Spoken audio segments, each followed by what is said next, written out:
Connection meeting में आज हम हैं और पहले ये बात कर लेते हैं कि ये कनेक्शंस है क्या, ये किन के कनेक्शंस हैं।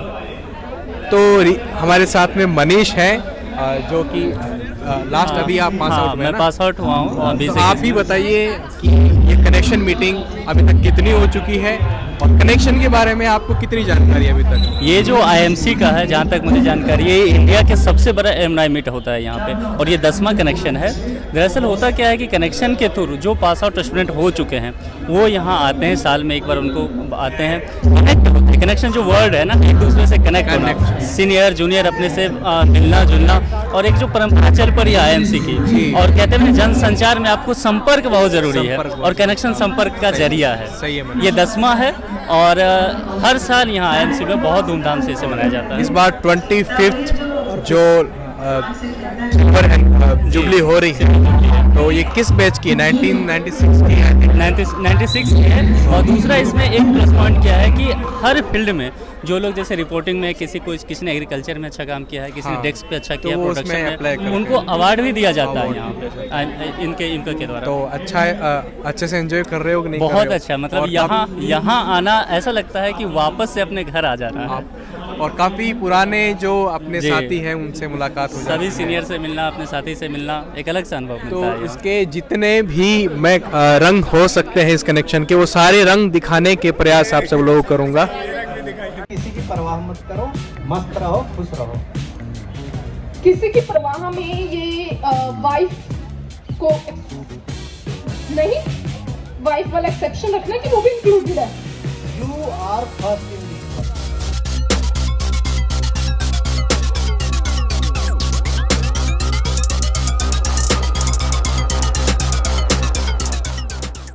बहुत लंबा सहयोग और बहुत मजबूत सहयोग रिलायंस से हमें मिलता रहा है। इसके बाद Patanjali steel and power, Odisha mining corporation, GAIL India और न्यू जेनरेशन भी हमारे साथ पहली बार जुड़े हैं। बाकी सब हमारे साथ, और फॉर्चूना, न्यू जेनरेशन और फॉर्चूना हमारे साथ पहली बार जुड़े हैं। बाकी 3 लोग हमारे साथ पहले से भी जुड़े रहे। एक जवानी और आ गई आफ्टर 25 साल, खपा दिए एक एक करके सारे 25 साल, मित्र बिछड़े माया आई ऐसे 25 साल, TV, radio, print, digital, ad और PR कन्वर्जेंस में गुजर गए अपन के 25 साल। कितने सीनियर्स मना चुके हैं 25 साल, कंटेम्परेरी जूनियर मिलेंगे अगले अपने 25 साल। गोल्डन बैच के लीजेंड्स को दंडवत प्रणाम, फिलहाल तो हमसे है ये जश्न 25 साल। ईबा ऊबा सब्बा बेमिसाल 25 साल, न्यू नॉर्मल भी हम ही लाए हैं 25वें साल।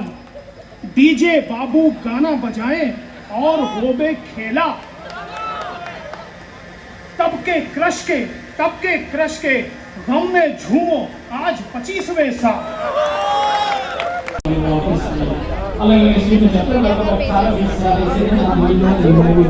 इसी तरह का एक कनेक्शन होता है जिससे हम जितने भी लोग हैं सारी ठीक से पियो। स्नो भारत से हमारे साथ हैं सर आपका नाम? काजिम अब्बास सर, कैसा लग रहा है कनेक्शन में आज? देखिए, कनेक्शन में बेहद अच्छा लग रहा है। ये ऐसा मौका है कि हम सभी लोगों को यहाँ पर आना चाहिए, जितने भी पास आउट्स होते हैं जी, क्योंकि ये एक ऐसा वक्त होता है कि सबको एक दूसरे से मिलने का टाइम मिलता है, क्योंकि हम लोग इतना अपने कामों में इतना ज़्यादा व्यस्त होते हैं कि टाइम निकालना मुझे लगता है बहुत ज़रूरी होता है। पुराने दोस्तों से मुलाकात, पुराने दोस्तों से मुलाकात और नए लोगों से भी बातचीत ये ज़रूरी है, क्योंकि हम लोग का जो काम है मीडिया का, वो यही है, बातचीत है वो, और ये ज़रूरी है कि बातचीत कायम रहनी चाहिए जी। करंट बैच से हमारे साथ है, क्या नाम है आपका? सर ओमवेश उपाध्याय। हाँ, तो कैसा लग रहा है आपको यहाँ के? काफ़ी अच्छा लग रहा है सर। 2 बातें हैं इसमें। एक ये, जहाँ पे एलुमनाई की बात होती है और आपको ये रियलाइजेशन होती है कि एलुमनाई नेटवर्क वाकई में कितना बड़ा और कितना क्रेडिबल सोर्स है आपके लिए। जब आप मीडिया फील्ड में जाएंगे तो एक अपनत्व का एहसास होगा।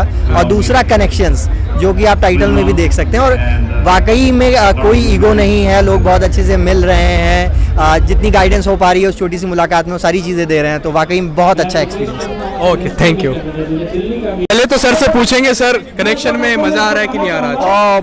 बहुत ज़्यादा।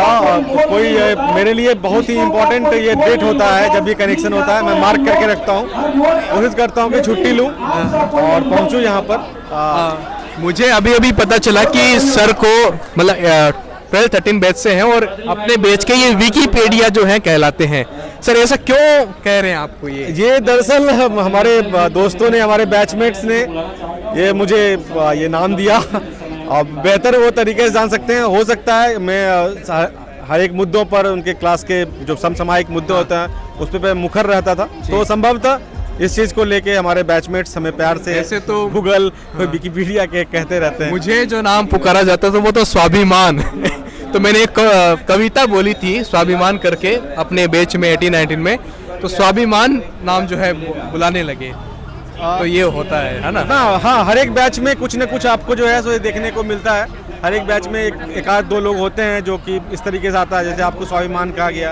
हालांकि मेरा कविताओं से, कहानियों से बहुत कम, मैं विज्ञान का छात्र हूँ तो बहुत कम रहा था, बट हमारे दोस्त थे, उन्होंने ये चीज़ दी। अच्छा सर, बहुत से लोग ऐसे हैं जो ये जानना चाहते हैं कि IMC से पास आउट होने के बाद कहाँ वो लोग जा रहे हैं।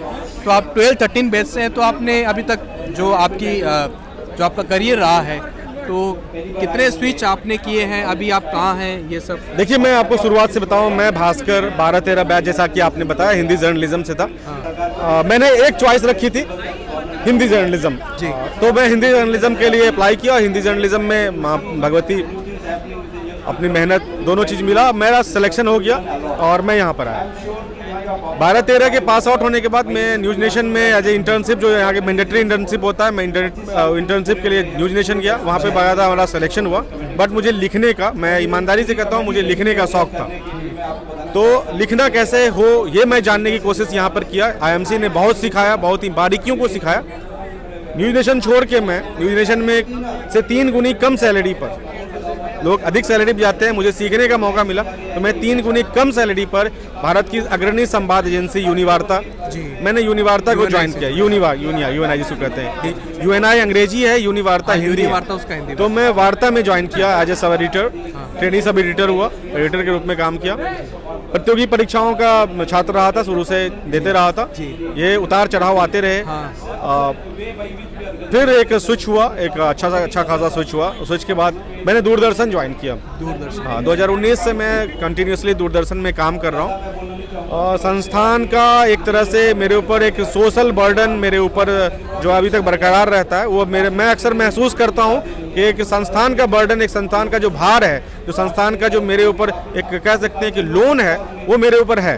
और मेरी यही कामना रहती है कि मेरे कुछ वर्ड से, मेरे किसी भी तरीके से, मेरे किसी हेल्प से, किसी जूनियर्स का, किसी साथी का, या किसी समाज के निचले से निचले और पायदान के लोगों का भी, कि हम अगर उसको कर सके, जो इस संस्थान ने मुझे बहुत कुछ सिखाया है, तो ये मेरा रियल मायने में जो है सो मेरा जो है सो एक इस संस्थान के प्रति जो है सो एक अच्छा सा एक ट्रिब्यूट होगा, एक पेड होगा। तो ये हमारा रहता है। जहाँ तक आपने बात की कि मीडिया और कहाँ जा सकते हैं, ये ऐसी संस्थान है एकमात्र देश का जहाँ से जो लड़के, जो छात्र निकले हैं, शायद ऐसा कोई इंस्टीट्यूट हो मीडिया का या फिर ऐसा वहाँ नहीं। अभी हम सुन रहे थे, प्रिंसिपल सेक्रेटरी थे, फॉरेस्ट सर्विस हो, मेरे बैच के खुद फॉरेस्ट सर्विस में है, एडमिनिस्ट्रेटिव सर्विस हो, रेवेन्यू हो, इंडियन इंफॉर्मेशन सर्विस हो, तमाम सर्विस, कोई ऐसा शायद पेशा ना हो जहाँ पर इसके लोग ना हो।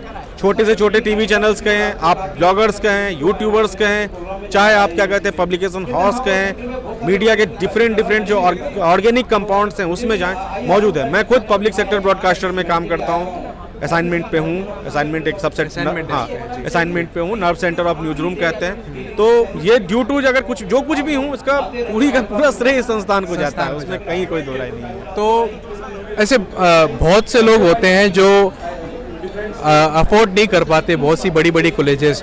अगर हम देखें तो IMC से 3 गुना फीस वाली कॉलेजेस भी है। तो कुछ बच्चों के मन में ये होता है कि आईएमसी की फीस तो ठीक है, कम है, और क्या प्राइवेट इससे अच्छा ऑप्शन दे सकता है? जैसे कि उनकी फीस 3-3.5 लाख की होती है। अब आईएमसी तो कोई अपना एडवर्टाइजमेंट नहीं करता, आईएमसी का जो एडवर्टाइजमेंट करने वाले लोग हैं वो आप ही हैं एक तरीके से, तो उनका अगर थोड़ा सा विजन क्लियर कर दें। देखिए आपके सवाल का तो सबसे साधारण आंसर जो है, बहुत स्पष्ट आंसर है। एक पब्लिक सेक्टर ऑर्गेनाइजेशन है, ठीक है, भारत सरकार की स्वायत्त संस्था है, इंफॉर्मेशन एंड ब्रॉडकास्टिंग मिनिस्ट्री के अंदर ही स्वायत्त संस्था है, जिसके अंदर में हम ये आती है। सरकार का कोई भी रहती है, उसका एक ध्येय वाक्य होता है कि उस समाज के निचले व्यक्ति तक उसका जो है लाभ पहुंचे।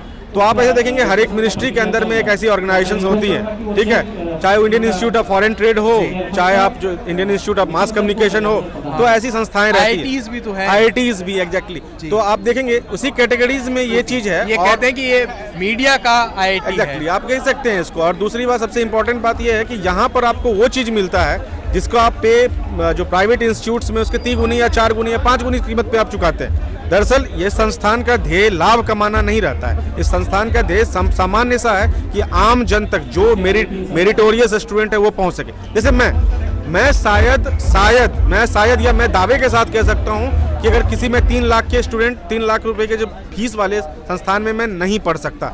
मेरे घर में सामान्य मिडिल क्लास फैमिली से आता हूँ, मेरे फादर उसको अफोर्ड नहीं कर सकते थे। और जिस स्टेज में मैं 25 साल में मैं यहाँ आया, तो लोन भी, बैंक भी लोन हमको नहीं देती क्योंकि मैं फ्रेशर नहीं था। अभी भी नहीं, क्योंकि मैं फ्रेशर नहीं था। उस समय के लोन्स के और भी अलग से क्या कहते हैं उसके मीनिंग्स थे। लेकिन संस्थान, मैं मेरिट में आया, संस्थान ने मुझे चूज किया, मेरा पहला लिस्ट में नाम निकला, और ठीक है, ये मेरिटोरियस स्टूडेंट के लिए। और जब देखिए मजेदार बात, हमारे समय में 51,000 समथिंग का हमारा फीस था, उसमें भी हम लोग पीछे रह गए। संस्थान ने हमारे ऊपर थोड़ी सी नरमी बरती, कहा ठीक है चलो जुर्माना माफ़ किया जाए। जो इंपॉर्टेंट लोग थे, बहुत सारे लोग थे, स्कॉलरशिप दी गई। जो क्वालिटी ऑफ एजुकेशन आपको मिलता है, जो आपको एक्सपोजर्स मिलता है, जो तमाम लोगों के साथ अभी देख सकते हैं इस गैदरिंग को, तो ऐसा आपको दूसरे संस्थान में शायद पैसे दे के आप ले सकते हैं, लेकिन पैसे जो मेरिटोरियस जो मीन्स है, गवर्नमेंट का मीन्स है, उसको आप पूरा नहीं कर सकते। वो मीन्स है ये जिसको आप प्रूफ करते हैं और एक प्राउड फील करते हैं कि आप जो है इस संस्थान के छात्र हैं। ओके सर, आपने बहुत ही अच्छे तरीके से बताया, और जो अपीयरिंग एस्पायरेंट्स हैं, मतलब जो आ रहे हैं अभी, उनके लिए काफ़ी हेल्पफुल है जो आपने बता दिया कि कैसे कैसे आपकी जो करियर में जो चीज़ें हुई हैं वो जाननी जो नए लोग हैं उनके लिए बहुत ज़रूरी होती है। तो उनकी तरफ से आपको जो है बहुत सारा धन्यवाद। मैं इसमें एक चीज़ जोड़ना चाहूँगा, नए जो बच्चे हैं, आप देखिए जर्नलिज्म को कहते हैं master of all trade, jack of all trade, master of none. लेकिन समय और जमाना पूरी तरीके से बदल चुका है। Master of all trade jack of none वाला बात नहीं है। आपको एक चीज़ में स्पेशलाइजेशन लेनी होगी। आपको इकोनॉमिक्स, आपको पॉलिटी, आपकी हिस्ट्री, आपके जो एनिसेंट कल्चर हैं, आपके जो मीडिया एथिक्स हैं, मीडिया ऑर्गेनाइजेशंस के जो रोल हैं, गवर्नमेंट के जो फंक्शनरीज हैं, आपको ये समझना होगा। अब मुझे बहुत ही अफसोस के साथ मैं कहना चाहता हूँ, हम लोग इसमें बहुत पीछे हैं। हमारे बच्चे इस चीज़ को नहीं समझ पाते हैं जो उनको समझना चाहिए। और उम्मीद करते हैं कि आने वाला जो समय है, जो नए एस्पायरेंट हैं, नए लोग एडमिशन लेते हैं, इस फील्ड में आते हैं, ये बहुत ही बेहतरीन जिम्मेदारी भरा काम है। आप यूं ही 4th पिलर ऑफ डेमोक्रेसी नहीं कहे जाते हैं। उसके लिए बहुत सारी चीज़ें आपके कंधे में, आपके एक वर्ड्स के इस सिलेक्शन के हिसाब से आपको कुछ अलग सा मीनिंग जाता है। तो आप निश्चित रूप से इस चीज़ को करिए और उसी के हिसाब से आप उस चीज़ को कर सकते हैं। तो जो समसामयिक घटना की चीज़ें होती है, जो आपको करंट इवेंट्स है, करंट अफेयर्स है, जिसको आपको अवेयर रहने की जरूरत है, वो समझिए इस चीज़ को। ये आपको कहीं ना कहीं नहीं, ये आपको बहुत आगे तक ले जाएगी। और ये जो चीज़ आपकी, अगर आपका ये बेस मजबूत रहेगा तो लेखन शैली आपकी मजबूत होगी, जो सामने तक पहुंचाएगा। ये सबसे बड़ी जिम्मेदारी आपकी कलम की जिम्मेवारी है। ये बहुत इंपॉर्टेंट चीज़ है। थैंक यू सर, बहुत अच्छे से आपने बताया। अब जिनकी बाइट में लेना जा रहा हूँ वो खुद मौजो जर्नलिस्ट है एक तरीके से, और आपको बताएंगे कि अभी तक किस तरह का एक्सपीरियंस। पहले तो सर ये बताइए कनेक्शन में आके कैसा लग रहा है? देखिए, हमेशा कनेक्शन एक मौका होता है जब आप पुराने दिनों को जान पाते हैं, उसमें जी पाते हैं, दोस्तों से मिल पाते हैं। और ये अपने आप में इसके पीछे एक पूरी एक मशक्कत होती है, पूरा एक वक्त दिया जाता है और पूरा एक टीम वर्क होता है, और हम लोगों को सिर्फ आना होता है। तब भी कई सारे हमारे साथी जो हैं, जो दिल्ली में होते हुए भी नहीं आते हैं, कई लोग बाहर हैं, तब भी वो समझते हैं इसकी अहमियत को, वो आते हैं। ज़रूरी नहीं कि आपके बैच के हर कोई आ जाए, लेकिन एक गेट टुगेदर IIMC के नाते जहाँ से आप पास आउट हुए हैं, वहाँ के सीनियर्स हो, वहाँ के जूनियर्स हो, जूनियर्स को बताने में आपको सहूलियत मिलती है कि उनको गाइडेंस कैसे देना है, आने वाले वक्त में कैसे वो जानने की भी कोशिश करते हैं। क्योंकि जब हम भी पढ़ रहे थे तो पढ़ने के वक्त में ये जरूर कोशिश कर रहे थे कि कुछ सीनियर मिल जाए, ये बताए कि इंडस्ट्री में घुसना कैसे है, क्या क्या जरूरत होती है।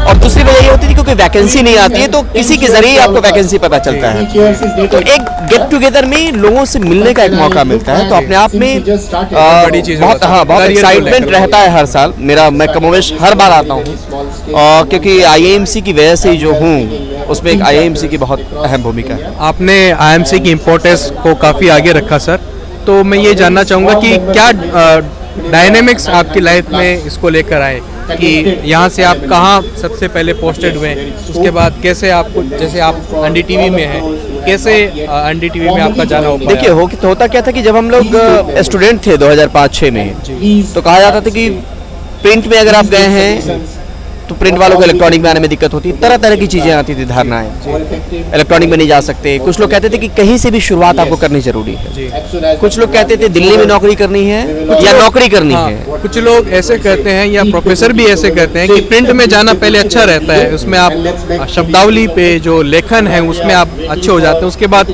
आप इलेक्ट्रॉनिक में जाते हैं और अच्छा निखार आप। देखिए ऐसा मेरा इसमें मानना थोड़ा सा अलग है।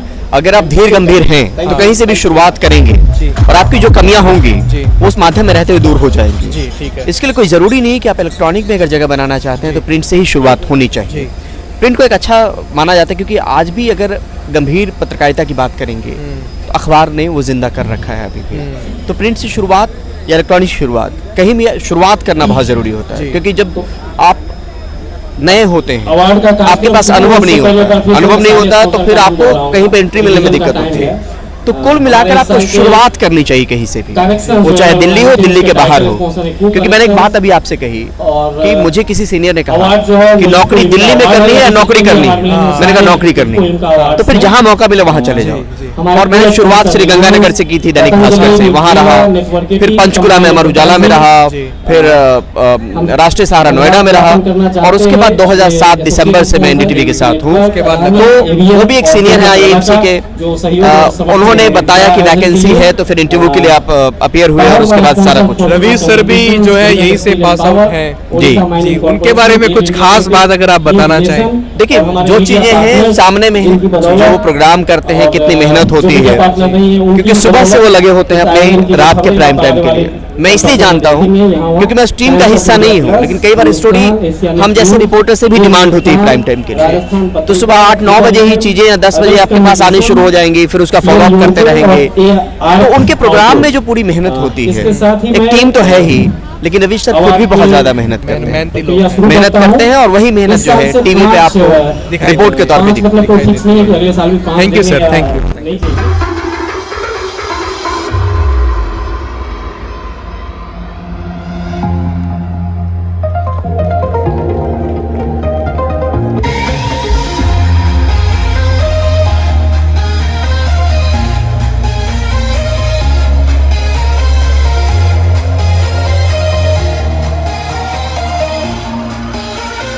के 2004 बैच से सोनिया मलिक मैम हमारे साथ हैं, उनसे हम जानेंगे कि पहले तो कनेक्शन में आके आपको कैसा लग रहा है कि आप हर साल आते हो?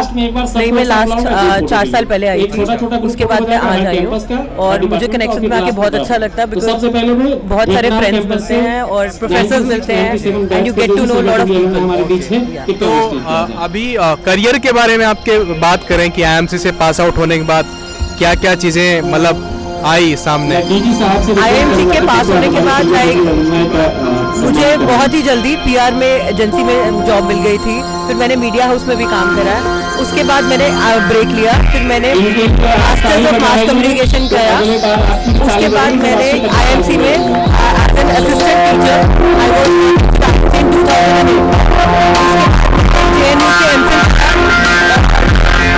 करने के बाद मैंने PhD करा और मेरी PhD सबमिट हो गई है। I am waiting for the thank you. हमारे साथ वेद सर हैं। वेद सर अभी आप क्या कर रहे हैं मुझे ये बताइए। पहले तो सर नहीं है, वेद है। हाँ, दूसरी बात, हम यहाँ पे आईएमसी के एलुमनाई मीट में आए कनेक्शन जी, आईएमसी कैंपस में है दिल्ली में जी। नहीं, मैं बहुत से लोग ये जानना चाहते हैं कि आईएमसी से पास आउट लोग अभी क्या क्या कर रहे हैं। तो ये आईएमसी से पास आउट होने के बाद हम सबसे पहले दैनिक भास्कर, सबसे पहले टोटल टीवी में ज्वाइन किए नोएडा में 63 जी। उसके बाद दैनिक भास्कर पटना में बिजनेस रिपोर्टर बने। उसके बाद बिहार के मुख्यमंत्री तब थे जीतन राम मांझी जी, हम उनके पीआरओ रहे। उसके बाद बिहार के फूड मिनिस्टर मदन साहनी साहब रहे, अभी समाज कल्याण मंत्री हैं, 3 साल उनके पीआरओ रहे।